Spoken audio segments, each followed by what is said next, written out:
Assalamualaikum warahmatullahi wabarakatuh.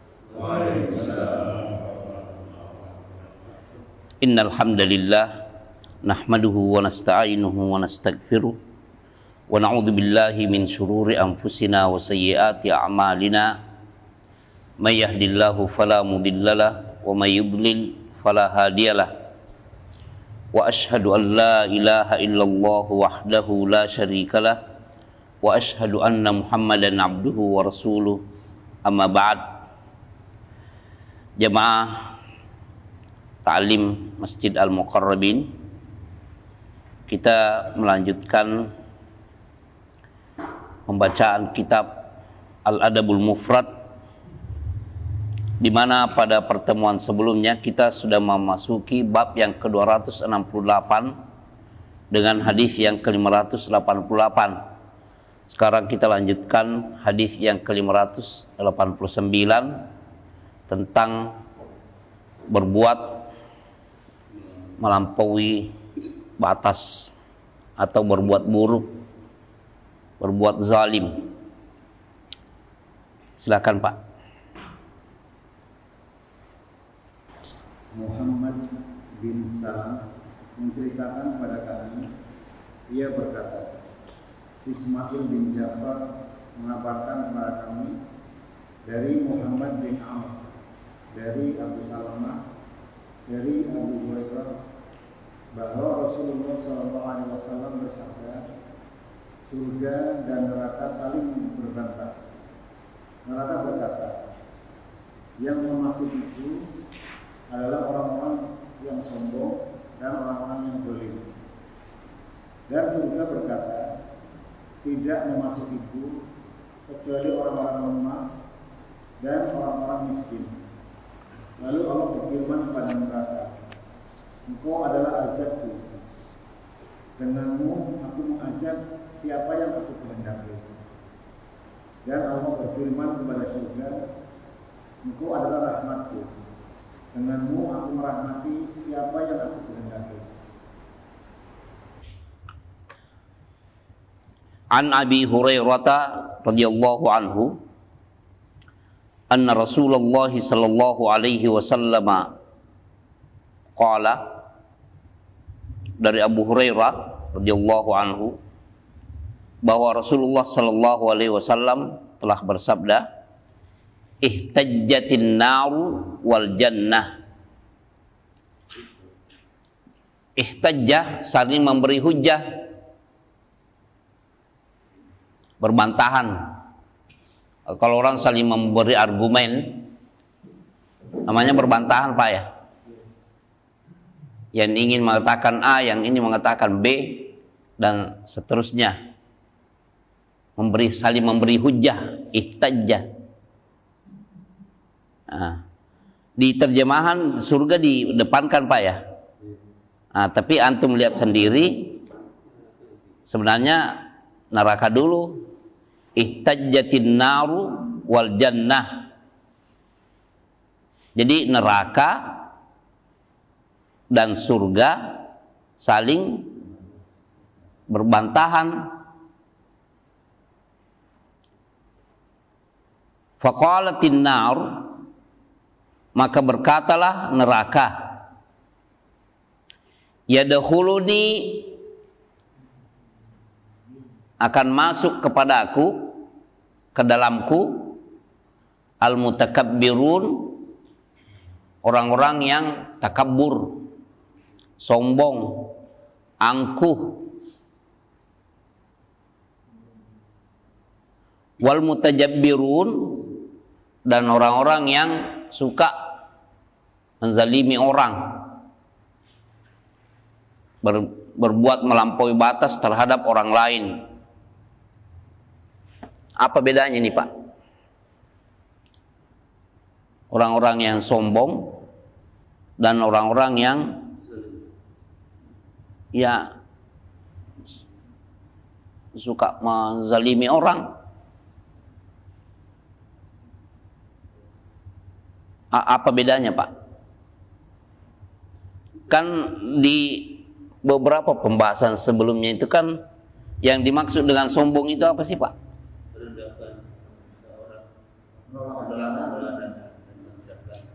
Ada dua kan? Menolak kebenaran dan meremehkan, menganggap enteng, menganggap remeh sesama. Ini nih yang dua ini. Karena Nabi Shallallahu Alaihi Wasallam bersabda, al-kibru batarul haqq wa ghamtun nas. Yang dimaksud dengan kesombongan itu, takabbur, adalah menolak kebenaran.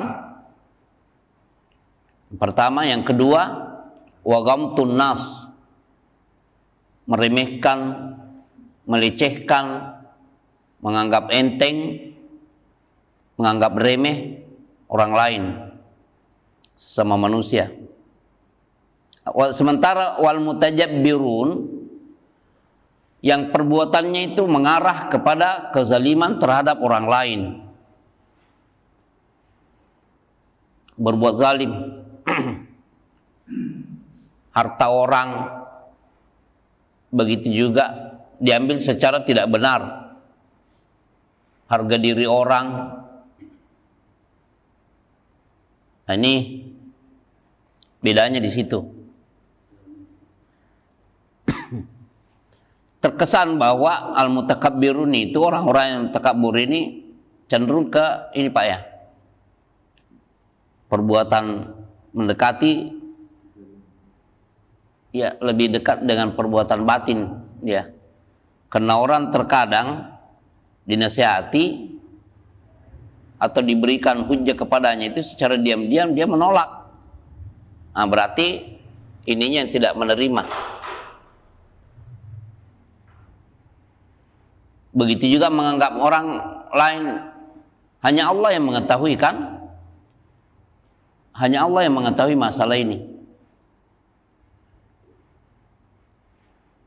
Orang lain berbicara, dia diam-diam seperti mendengar, tapi dalam hatinya menganggap enteng. Takabbur, angku, al-kibr, kesombongan. Makanya Nabi Shallallahu Alaihi Wasallam bersabda, la yadkhulul jannata man kana fi qalbihi mithqalu dzarratin min kibr.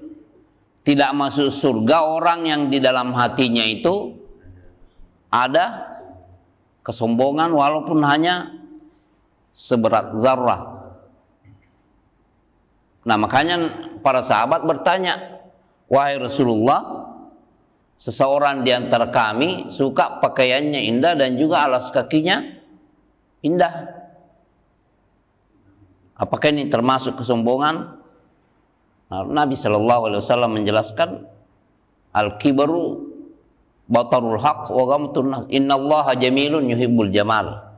Sesungguhnya Allah maha indah dan menyukai keindahan. Al-kibru yang dimaksud dengan kesombongan itu batarul haq wa ghamtun nas. Nah, ini cenderung al-mutakabbirun itu cenderung ke perbuatan batin. Karena sabda Rasulullah seperti itu, la yadkhulul jannata man kana fi qalbihi, tidak masuk dalam surga orang yang di dalam hatinya itu. Nah, begitu juga masalah Al-Quran, jemaah sekalian. Orang terkadang sudah mendengar Al-Quran dibacakan, ada perintah dan ada larangan. Dia kelihatannya diam-diam, tapi hatinya itu menolak. Disinilah ketidakberuntungan orang-orang munafik. Ketika mereka mengatakan, seperti yang Allah Subhanahu Wa Taala firmankan di awal-awal surat Al-Baqarah, wa minan nasi may yaqulu amanna billahi wa bil yaumil akhir wa ma hum bimu'minin. Allah yang berfirman seperti itu. Di antara manusia, wa minan nasi may yaqulu, ada yang mengatakan amanna billahi, tapi Allah berfirman wa ma hum bimu'minin, mereka itu tidak beriman. Ya, karena makanya permasalahan batin ini menurut akidah Ahlus Sunnah wal Jamaah adalah permasalahan keimanan juga. Karena mereka mengatakan al-iman itu ma waqara fil qalb, yang di dalam hati ya tersirat, wal qaulu bil lisan, dan itu diucapkan dengan lisan, wa amalun bil jawari, semua anggota badan membuktikan dengan melakukan amalan. Kalau dia berbuat baik, yazidu bitta'ah wa yanqusu bil ma'siyah. Ini keimanan ini bertambah dengan adanya ketaatan dan berkurang dengan adanya perbuatan maksiat. Berarti keimanan itu cenderung dengan, artinya tidak terlepas dari amalan batin. Ini al-kibr al-mutakabbirun, orang-orang yang angkuh. Makanya terkadang perbuatan batin ini lebih keras, Pak, ya. Iri hati. Apa sih iri hati? Tidak mau melihat karunia Allah kepada orang lain. Allah memberikan karunia, kemuliaan dalam bentuk harta atau kedudukan atau adanya keluasan dalam pergaulan dan relationship. Dia tidak senang kalau orang akrab antara ini dengan yang ini, dianya yang panas. Tidak boleh orang lain berbaik-baikan. Nah, ini iri hati. Melihat orang punya ini, punya itu, dianya yang panas. Ingin lebih daripada itu. Nah, ini yang sering memunculkan apa yang disebut dengan sihir. Melihat orang suami istri mesra, dianya yang panas. Padahal dia juga punya pasangan. Memakailah sihir. Lihat bahayanya perbuatan batinnya seperti ini. Hasad, iri, lebih-lebih prasangka buruk, suudzan ini, inna ba'dadh-dhanni ithm, inna ba'dadh-dhanni ithm, kebanyakan yang namanya prasangka itu dosa. Suudzan. Iyyakum, maka Nabi sallallahu alaihi wasallam bersabda, iyyakum wadh-dhann. Iyyakum wadh-dhann, hati-hati kalian dengan prasangka buruk. Fa inna dhanna akdzabul hadits, karena prasangka itu adalah bisikan paling buruk, paling bohong. Tidak boleh menyangka-nyangka tanpa bukti. Ya. Itu perbedaan al-mutakabbirun wal mutajabbirun. Al-mutakabbirun cenderung terkait dengan apa? Ya, masalah urusan batin, sementara al-mutajabbirun itu cenderung dengan ini perbuatan kezaliman yang lahir, menyiksa orang. Mutajabbirun.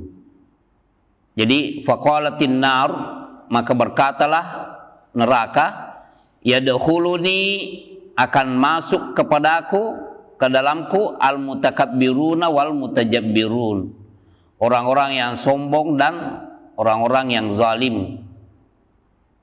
Wa qalatil jannah, dan surga berkata, la yadkhuluni, tidak masuk ke dalamku, illa du'afa'u, selain orang-orang yang lemah, wal masakin. Terjemahan al-masakin apa, Pak?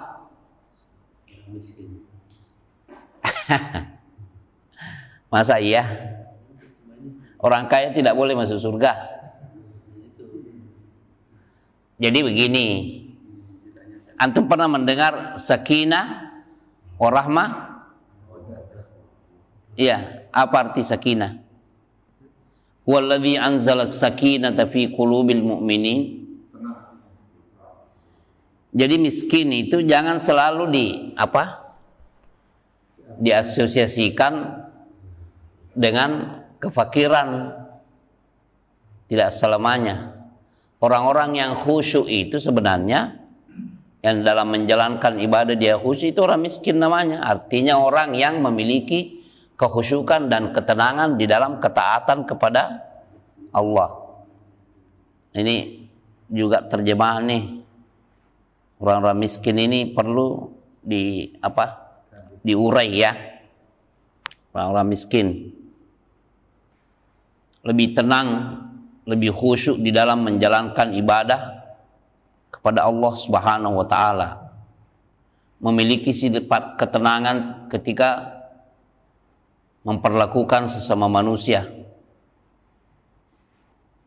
Faqala lin-nar, maka Allah Subhanahu wa taala berfirman kepada neraka, anti azabi, engkau adalah azabku, siksaanku. Antaqimu biki, antaqimu, aku membalas dendam, biki, denganmu wahai neraka, mimman syi'tu, terhadap siapa yang aku kehendaki. Nah, ini al-intiqam di sini adalah sifat Allah Subhanahu wa taala. Makanya kita kaum muslimin kalau ada peluang untuk berbuat buruk,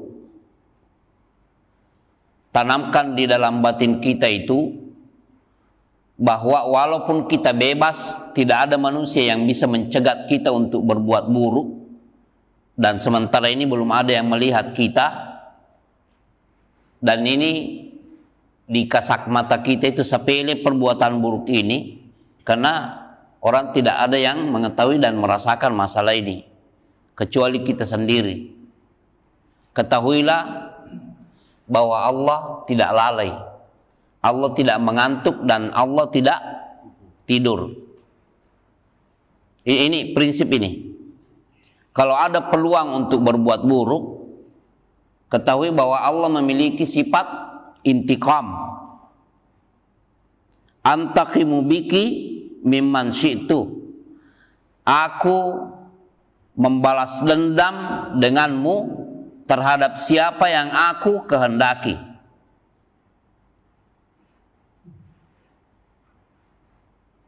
Orang terkadang di dalam perbuatan buruk itu larut terus dalam perbuatan buruk karena dia merasa aman. Dia merasa bahwa tidak ada malaikat yang ditugaskan oleh Allah untuk menghisap dia. Atau dia yakini hal itu tapi sedang lepas dan lalai dengan bisikan setan. Oh, tidak apa-apa, tidak apa-apa, tidak apa-apa. Larut. Wa numli lahum inna kaidi matin. Kami membiarkan mereka dalam keburukan. Inna kaidi matin. Sesungguhnya tipu dayaku kokoh. Jadi jangan merasa aman dengan perbuatan maksiat. Walaupun tidak ada sesama manusia yang merasa diri melihat kita atau menegur kita atau mencela kita dengan perbuatan buruk itu. Dan ini perbuatan buruk yang sebenarnya perbuatan buruk yang tidak terdeteksi oleh sesama manusia itu lebih banyak, Pak. Termasuk dalam hal ini apa? Yang sekarang ini kita pegang. Antum lihat kalau kita membuka satu ini saja itu, tanpa kita cari-cari muncul dengan sendirinya. Kalau bukan ketakwaan yang kita pakai untuk menghadapi Hal-hal yang seperti ini itu larut kita. Dan dengan meyakini bahwa Allah memiliki sifat intikam, membalas dendam, itu bisa memicu kita untuk jangan. Allah Maha mengetahui, Allah Maha melihat, Allah tidak lalai, tidak tidur, dan tidak mengantuk. Al-Qayyum, yang tetap setiap saat tanpa henti-hentinya mengurusi makhluknya. Tidak ada yang lepas, tidak ada satu makhluk pun yang lepas dari pengawasan Allah. Al-Qayyum, Al-Hayyu, yang maha hidup. Ini, sifat ini harus kita tanamkan dalam hati kita untuk memicu kita mewaspadai segala bentuk kemaksiatan, baik yang lahir maupun yang batin. Inilah gunanya zikir, Pak. Zikir di sini. Dengan zikir kita terbantu. Kan di dalam hadis itu Nabi Shallallahu Alaihi Wasallam mengumpamakan zikir itu sebagai benteng. Benteng zikir itu. Bahwa wa amurukum bidzikri, saya memerintahkan kalian untuk berzikir. Karena perumpamaan orang yang berzikir itu adalah orang yang dikejar oleh musuh. Dengan berzikir dia senantiasa melindungi dirinya dengan masuk ke dalam benteng yang kokoh, sehingga musuh yang mengejarnya itu tidak mampu membahayakannya. Padahal dia tadinya dalam kejaran, tapi karena dia berzikir, dia masuk dengan zikir ini, dia masuk ke dalam benteng yang kokoh, yang tidak bisa ditembus oleh musuh. Lalu Nabi Shallallahu Alaihi Wasallam bersabda, "Kadzalikal abdu." Begitulah setiap hamba. La yuhrizu nafsahu minasyaitani illa bidzikrillah. Setiap hamba tidak mampu melindungi dirinya dari kejaran musuh setan untuk membahayakannya illa bidzikrillah, kecuali dengan hanya berzikir kepada Allah. Karena dengan banyak berzikir, bisikan-bisikan buruk itu bisa terelakkan. Ada peluang untuk berbuat buruk, baik dengan pandangan, dengan telinga, dengan perasaan, dengan ini dan itu, menjadi dengan zikir kepada Allah. Allahu Akbar, Allah Maha Besar. Lebih besar daripada segala sesuatunya dan lebih harus dikedepankan. Karena Allah Maha Agung, Maha Besar, Maha mendengar, Maha melihat, Maha menghisap. Jadi anti azabi antaqimu biki, denganmu aku membalas dendam, maksudnya terhadap orang yang selalu ini menganggap diri tidak terhisap, selalu menantangi. Saya bebas berbicara begini, saya bebas berbuat begitu, tidak mengindahkan perintah dan larangan Allah Subhanahu wa taala. Wa qala lil jannah, dan Allah berfirman kepada surga, anti rahmati, engkau adalah rahmatku, arhamu biki, denganmu aku merahmati, arhamu biki man syi'tu, aku merahmati denganmu siapa yang aku inginkan, kehendaki. Ini. Nah, makanya di dalam satu hadis disebutkan, la yadkhulul jannata ahadukum bi amalihi. Seseorang di antara kalian itu tidak masuk ke dalam surga hanya karena mengandalkan apanya? Amalannya. Walakin bi rahmatillah, akan tetapi dengan rahmat Allah. Inilah anti rahmati, engkau adalah rahmatku, arhamu biki man syi'tu, denganmu aku merahmati siapa yang aku kehendaki. Makanya para sahabat juga bertanya, engkau juga wahai Rasulullah? Iya, saya juga. Tidak masuk surga kecuali dengan rahmat Allah. Ya, ini menunjukkan bahwa kita senantiasa, makanya bismillah,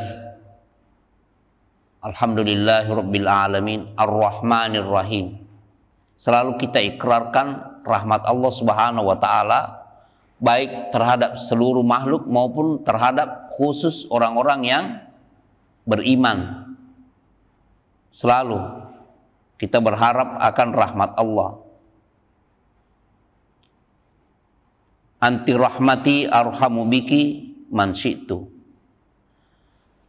Ya, ini hadis yang sama juga sebenarnya, sempat mirip ya, bukan sama. Ini mirip di 554 itu pembahasan ini berlalu. Tapi ini kaitannya Imam Al-Bukhari rahimahullahu taala membahas atau mencantumkan ulang hadis seperti ini tuh kaitannya dengan perbuatan apa, Pak?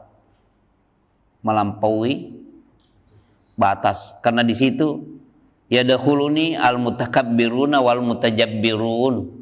Neraka mengatakan akan masuk ke dalamku orang yang sombong dan orang yang ini zalim. Ini yang melampaui batas, ini yang zalim nih. Ya. Tapi pembahasan akidah di sini ada yang mengelakkan kita dari apa yang disebut dengan takwil. Karena pemberitaan seperti ini, pertama ini hadis sahih, Pak ya. Ini diriwayatkan juga oleh Al-Bukhari dan Muslim. Jadi kalau masalah kejadian yang tidak masuk dalam akal kita, seperti kita bayangan kita secara akal ya, yang namanya surga dan neraka itu tempat kan? Ya Pak ya. Yang bisa berbicara di dunia ini orang yang punya mulut dan punya lidah ya. Kok bisa berbantahan di sini? Nah, ini pemberitaan dari Nabi Sallallahu Alaihi Wasallam yang harus disikapi dengan keimanan yang penuh. Kalau Nabi Sallallahu Alaihi Wasallam memberitakan seperti itu dan itu sahih, hadisnya sahih, ulama sudah mensahihkan, tidak ada pilihan bagi kita orang-orang yang beriman kecuali mengimaninya, tanpa harus mencari-cari bagaimana mungkin caranya bicara bagaimana. Tidak perlu. Imani bahwa antara surga dan neraka terjadi dialog atau berbantahan, karena yang bersabda ini adalah orang yang diutus oleh Allah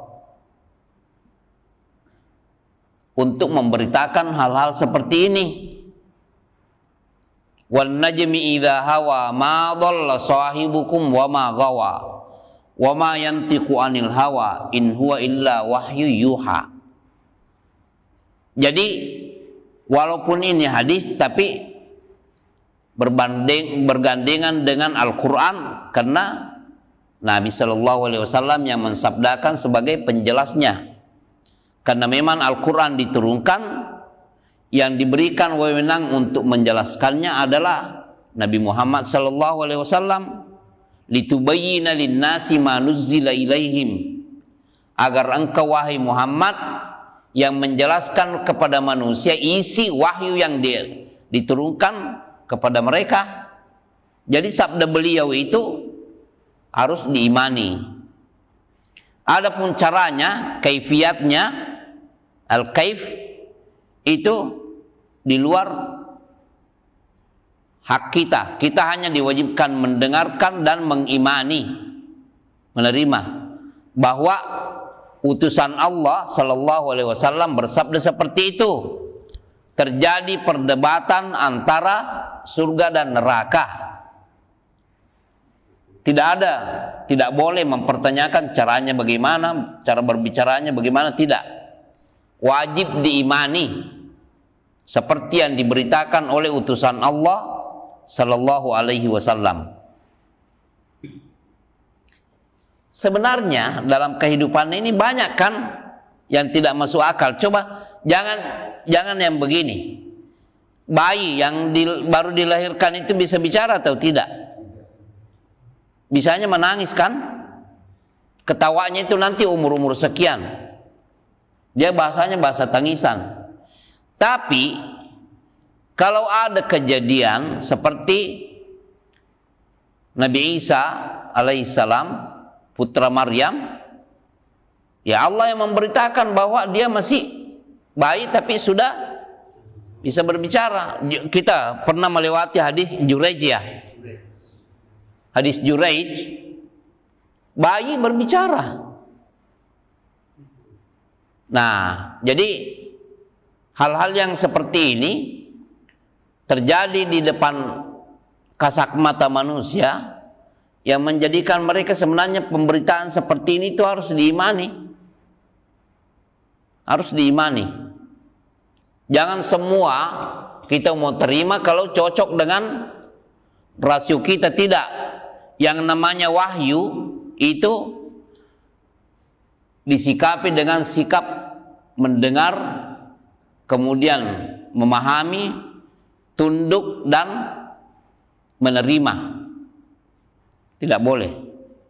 Termasuk pemberitaan Allah tentang neraka dalam Al-Quran surat Qaf ya.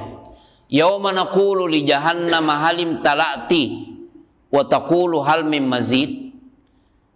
Nanti pada hari kiamat itu Allah akan berfirman kepada neraka, halim talati, wahai neraka, engkau sudah penuh ya? Wa taqulu hal mim mazid. Neraka menjawab, ada tambahannya. Lihat, serem masalah ini. Makanya di antara faedah yang kita dapatkan di hadis ini, kewaspadaan. Dan Allah Subhanahu wa taala sudah memberitakan juga di surat Yasin. Al-yauma nakhtimu ala afwahihim wa tukallimuna aydihim wa tashhadu arjuluhum bima kanu. Nanti pada hari kiamat, nakhtimu ala afwahim, kami tutup mulut mereka. Wa tukallimuna aydihim, tangan-tangan mereka berbicara kepada kami. Dulu melakukan ini, dulu melakukan ini dulu. Wa tashhadu arjuluhum, dan perbuatan mereka itu juga disaksikan oleh kaki-kaki mereka. Kesaksian yang tidak bisa kita sikapi dengan pertanyaan bagaimana mungkin dan caranya bagaimana, tidak. Allah yang memberitakan bahwa pembicaraan tangan-tangan manusia nanti di sana dan kesaksian kaki itu, begitu juga kulit, semuanya adalah pasti dan tidak mungkin kita kita tidak boleh mengatakan bagaimana mungkin dan caranya bagaimana, tidak. Harus diimani. Makanya jemaah sekalian, ini ada pembicaraan neraka dan surga, dan Allah Subhanahu wa taala sudah memberitakan kepada kita. Di akhir surat Ali Imran itu Allah Subhanahu wa taala berfirman tentang apa yang disebut dengan keberuntungan. Siapa orang-orang yang beruntung sebenarnya? Kullu nafsin dha'iqatul maut. Setiap yang hidup itu pasti wa innama tujzauna wa innama tuwaffuna ujurakum yaumal qiyamah. Dan nanti pada hari kiamat itulah akan disempurnakan pahala kalian. Faman zuhziha 'anin nari, barang siapa yang dijauhkan dari api neraka, faqad faz wa udkhilal jannah. Lihat, Faman zuhziha 'anil nari, siapa yang dihindarkan, dijauhkan oleh Allah dari neraka, wa udkhilal jannah, dan dimasukkan ke dalam surga, faqad faz, maka dialah orang yang beruntung. Berarti yang tidak begitu tidak beruntung. Jadi ini pemberitaan-pemberitaan yang seperti ini harus diimani, sekaligus menjadi cambuk bagi kita. Jangan pernah memberikan kesempatan bagi setan untuk membisik-bisik kita untuk berbuat jahat, walaupun saat itu tidak ada sesama manusia yang melihat dan menghisap serta mencela perbuatan kita. Jangan. Dan ini harus dilawan dengan zikir. Zikir merupakan tanaman surga. Karena Nabi Shallallahu Alaihi Wasallam ketika diisrakan itu bertemu dengan Nabi Ibrahim. Nabi Ibrahim mengatakan, wahai Muhammad, sampaikan salamku kepada umatmu, dan sampaikan kepada mereka bahwa surga itu sangat baik, sangat subur, sangat wangi tanahnya, dan dia adalah pelataran yang luas. Dan tanaman-tanamannya adalah ucapan subhanallah, alhamdulillah, la ilaha illallah, Allahu akbar. Maksudnya kalau kita ingin memiliki lahan yang subur isinya di sana, ada tanamannya, ya hendaknya kita banyak mengucapkan apa? Zikir. Dan zikir inilah yang merupakan benteng bagi kita terhadap kejaran dan godaan syaitan. Ya, demikian pembahasan kita pagi ini. Semoga bermanfaat. Subhanakallahumma bihamdika asyhadu an la ilaha illa anta astaghfiruka wa atubu ilaik. Assalamualaikum warahmatullahi wabarakatuh.